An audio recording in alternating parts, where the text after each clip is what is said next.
बघा आता next question बघायचा आपल्याला.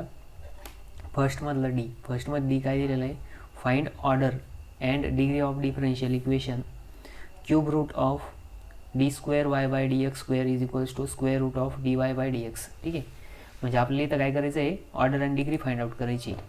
मग order and degree find out करायची कंडिशन काय राहते, सगळ्यात पहिले जी गिवन डिफरन्शियल इक्वेशन आहे ती रॅडिकल फ्री आणि फ्रॅक्शन फ्री पाहिजे. ठीक आहे, बघा सोल्युशनमध्ये इथे येणार given differential equation, given differential equation. Given differential equation काय, क्यूब रूट ऑफ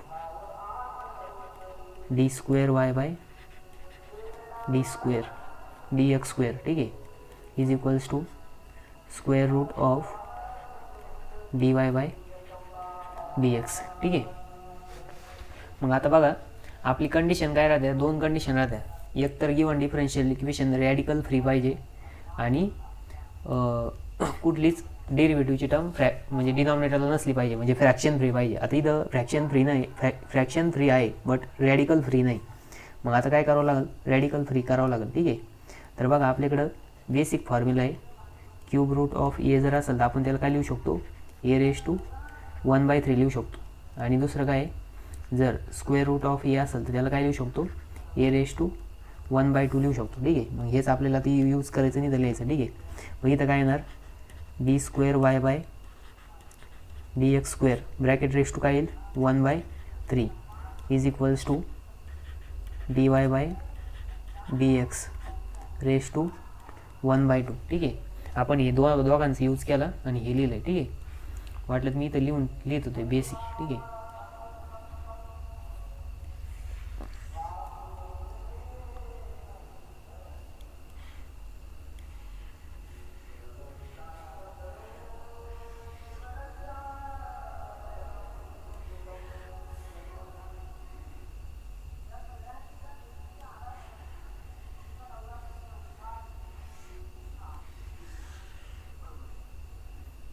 ठीक आहे, या दोन बेसिक टर्म्स आपण यूज केल्या, याच्यानुसार इथं लिहिलं. ठीक आहे, मग आता बघा आपल्याला इथं काय रॅडिकल आहे, रॅडिकल फ्री करायला काय करावं लागेल.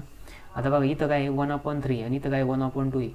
मग आपण जरी एकदा क्यूब करायचं एकदा स्क्वेअर करायचं, बट दोन्ही नाही का वेगवेगळ्या करायपेक्षा आपण डायरेक्ट इथं काय करायचं, टेकिंग बघा दोघांचं LCM घ्यायचं, लिस्ट कॉमन फॅक्टर. मग बघा 3 2 6 आणि बेत्रिक 6 म्हणजे काय करायचं आपल्याला 6th पॉवर घ्यायचं. मग दोन्ही बाजूला taking 6th power on both side. ठीक आहे, मग दोन्ही बाजूला काय करायचं आपल्याला 6th पॉवर घ्यायची. मग इथं काय येणार, d square Y by D x square, d square y by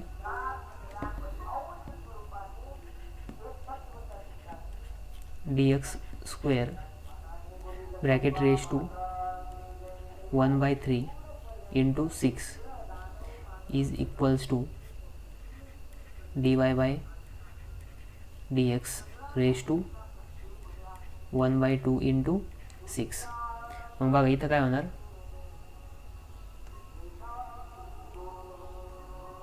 बघा इथं काय होईल, 3 1 3 3 2 6 बे 1 बे बेत्रिक 6. ठीक आहे, मग याच्यानुसार डिफरन्शियल इक्वेशन काय राहील आता, मग बघा डिफरन्शियल इक्वेशन येईल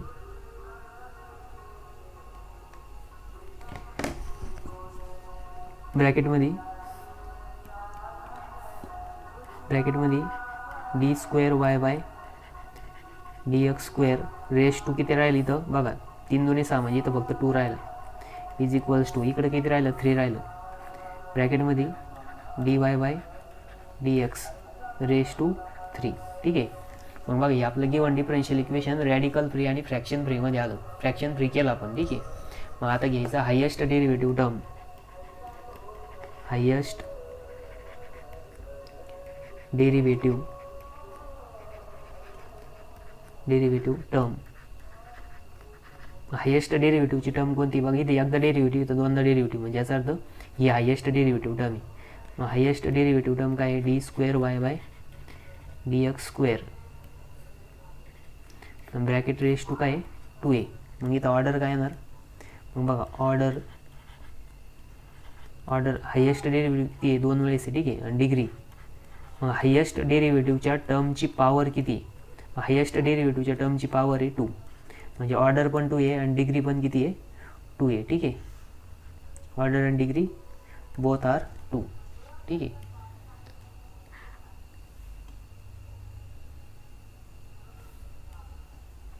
मग आता नेक्स्ट क्वेश्चन बघू आपण.